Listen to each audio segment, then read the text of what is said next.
Larry Spann was talking about. He's talking about Larry Spann. Larry Spann was the one that died was shot on the yard with George. Yeah. But I want to say something about this film. You know, they're making films, and they have a thing what they call public domain, where they can take like records, public records, and they don't have to get your permission.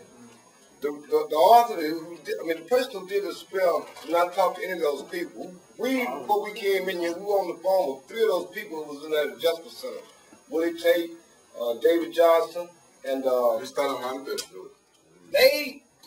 upset about the film.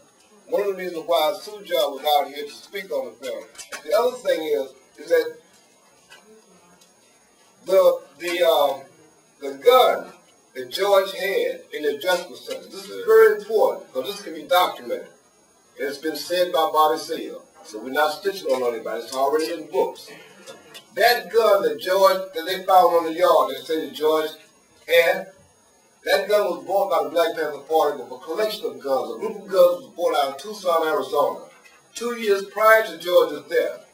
When they got back to Oakland, California, Bobby and those inspected those guns that had been purchased in Tucson. They put some of them in safe houses in Panther houses, about 200 9mm bought in Tucson, Arizona. And it was purchased by a person by the name of Landon Williams.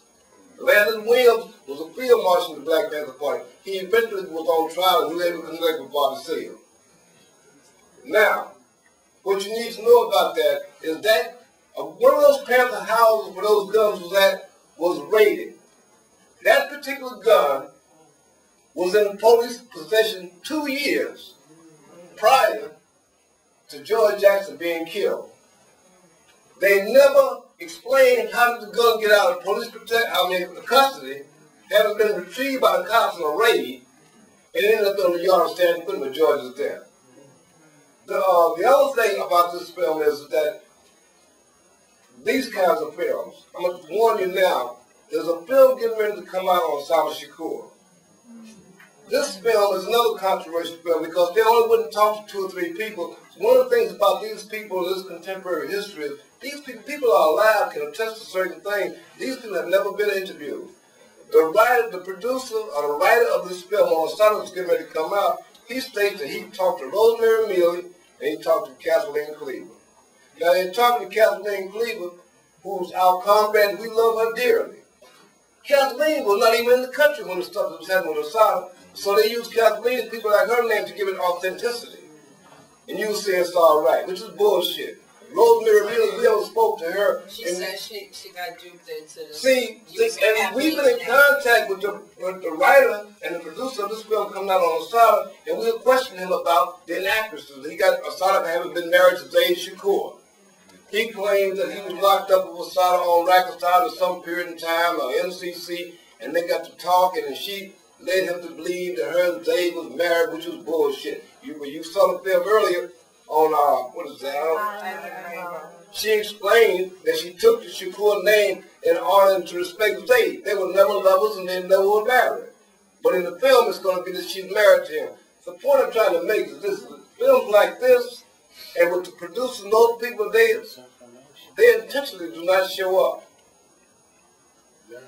One of the things that's extremely important about our history is this: is that most of you guys, well, I shouldn't say that, I'm assuming that, but there's a thing called revisionist history. Yeah.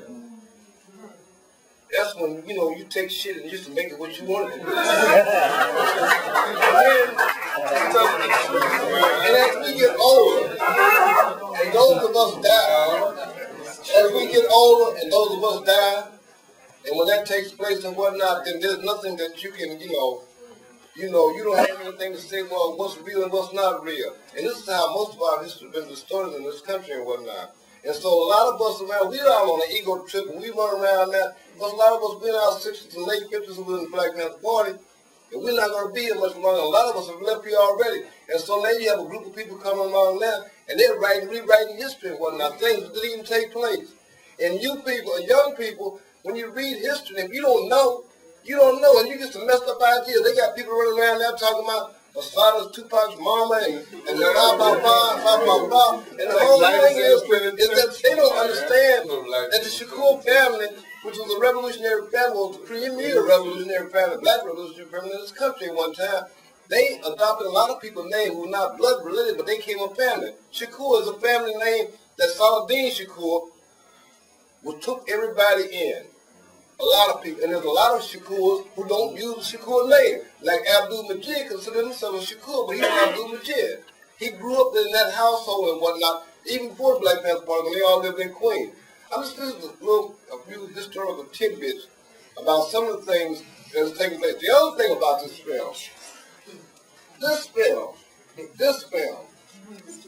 did not interview any of Ruchell McGee, who was one of the survivors in the band of Jonathan. Ruchell McGee is a brother that's locked up now. He's in a place called, Colorado. And you know, Yogi Purnell, that's another one of the people that was in that job center. And you said Yogi was locked up in 64. Yogi was locked up in 59. So 59. In 1959. That's not really bad. Close. Now, it may not seem important to you, but if you think about it, if George had a 9mm, and they say he smuggled it in through a wig. On his afro. And so allegedly a wig, he did. And the 9mm was captured by the police department in a raid 2 years prior to George being killed. How did this gun end up on the yard of San Quentin? Now, Bobby Seale and everybody who ordered the guns to be bought, he says this, Bobby says this. Landon Will purchased the guns. When George was killed, Landon was never even questioned about it.